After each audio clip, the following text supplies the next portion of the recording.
Hey everybody, what is happening? Checking in with you for a weekend update. Today is Saturday, it's May 21st, 2022. We had another very wild week in the stock market. We're going to talk about that. We're going to talk about the coming depression, and I think it's going to be a depression. And people ask me, they say, JJ, if you think there's going to be a depression, if it's going to be that bad, then why are you upbeat? Why are you happy? Why are you smiling? Well, I mean, there's not much you can do but prepare.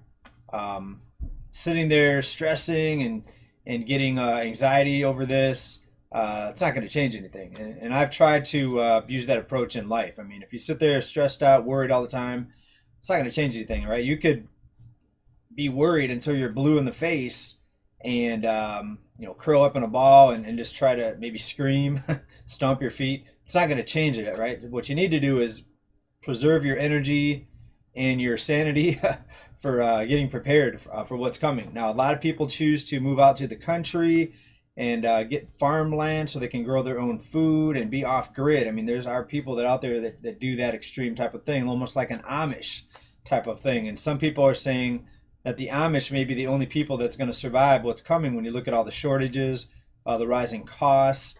Now people are seeing their 401ks getting decimated with the markets falling.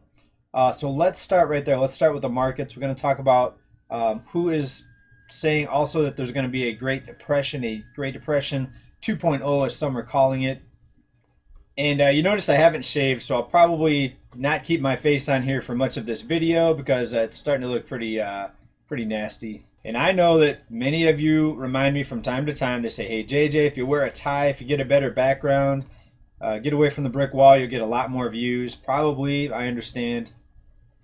But that would take a lot more time and preparation, and I've got a very busy life. So right now it's just me, unshaved, in my hoodie, in front of the brick wall. So I hope you like this news here today. Let's get started right here.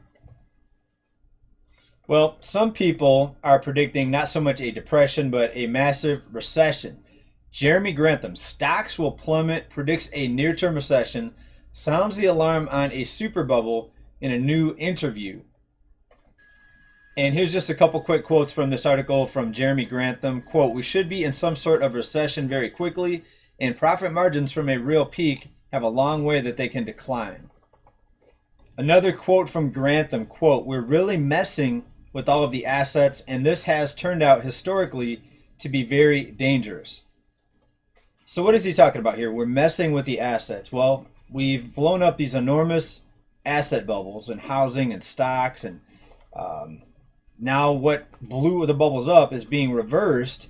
And actually starting on June 1st, it's going to get very interesting because there's supposed to be the next phase of the QT, that's quantitative tightening. What does that mean? That means in addition to the higher interest rates, and they're predicting future rate hikes, we're also going to see a faster shedding of the assets of the balance sheet for the buyers and lenders of last resort. And we know they've been buying mortgage-backed securities. They've been keeping the housing market liquid because of that, and the lending liquid, I should say.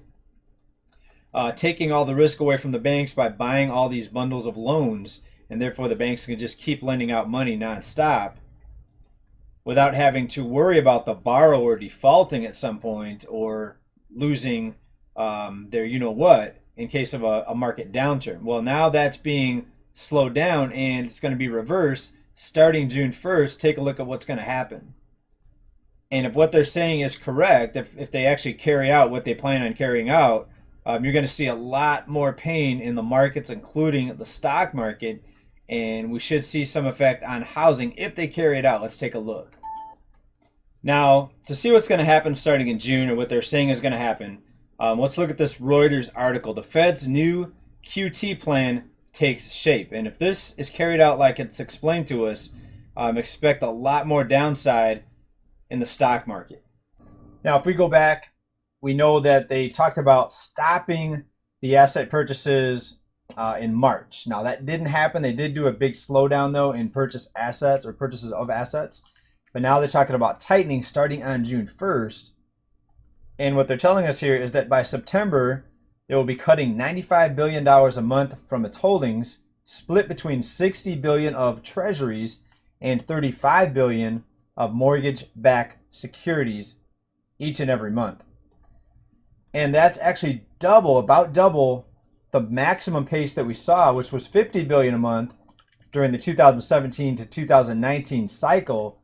Back then it was split between 30 billion in treasuries and 20 billion in mortgage-backed securities. Also, the last time it took about a year for them to reach their maximum reduction of 50 billion a month. This time it will go from 0 to 95 billion in a space of 3 months. So by September, so June, July, August, by then you should really start seeing some pain, even more pain in these markets than what we've already seen. And if they carry this out, we should also start seeing this come through in the housing market. Now, if we look back to late 2017, we see that quantitative tightening was implemented, but it didn't last very long. About a year and a half actually, before they had to drop interest rates back down because of all the pain that came from this tightening and from the rising interest rates. Now, with inflation being much worse than what it was back then, they are telling us that the rate hikes will continue, that the tightening will continue. So if this is true and they do carry this out, get ready for a lot more pain in the stock market. And already with the pain that we've been seeing in the stock market, people are already becoming very risk aware because they see their retirement accounts dropping. And you don't have to have it drop, by the way. You don't have to put it in stocks. Look for a stable fund or maybe a money market with your investment broker. I use Fidelity, but you may have a different company if you have a 401k and you're saving money for retirement. Look into it because you don't have to go down with these markets. Now, there's risks involved in everything, even money markets, so do your due diligence. But people are seeing this and feeling this, and it's becoming apparent that something has changed. Even people that don't know anything about the monetary policy or the monetary system, they see, wow, my 401k is going down, my retirement's going down, and that's going to cause that wealth effect to diminish and confidence being lost. And when confidence is lost, people pull back on their spending. And what happens when you have an economy that's about 70% consumer spending? That hurts the economy. So you're going to see a lot of jobs go away with this. Over the past few weeks, we're already seeing, again, an uptick in new jobless filings. So everything is playing out exactly like it should when the legs are being pulled out from under the markets, and the economy is going to react accordingly. So it's not just the stock market. This is going to be contagion through the rest of the economy. And just think about this. Where would the economy be if it were not for the buyer and lender of last resort buying everything? A $9 trillion balance on their balance sheet.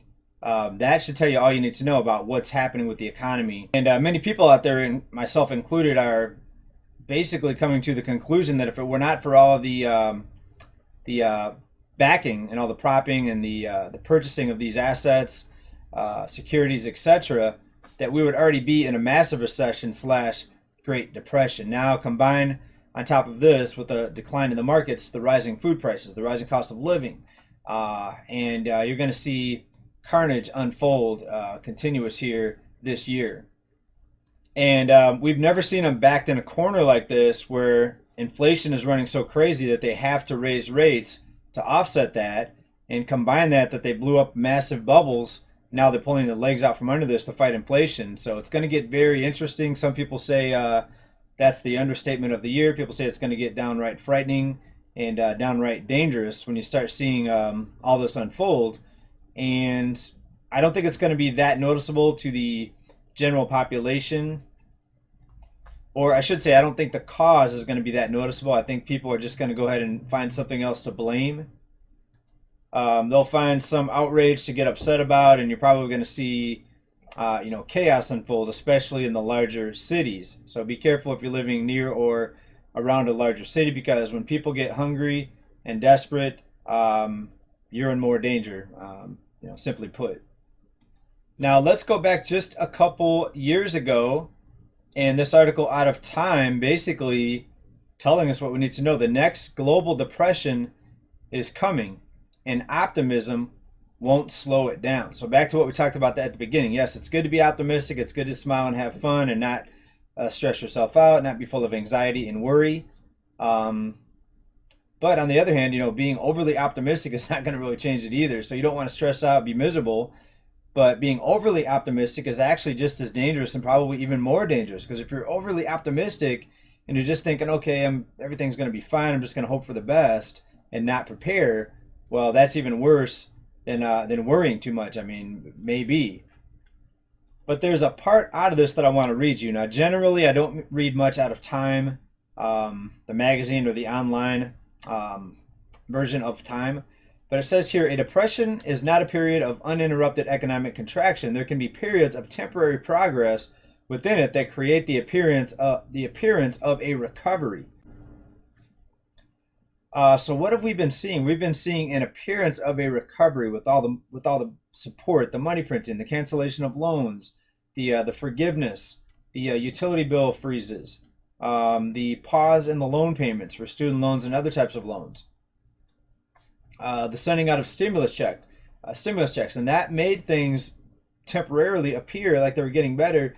But look where we're at now. Savings is plunging. Jobless claims are starting to tick up again.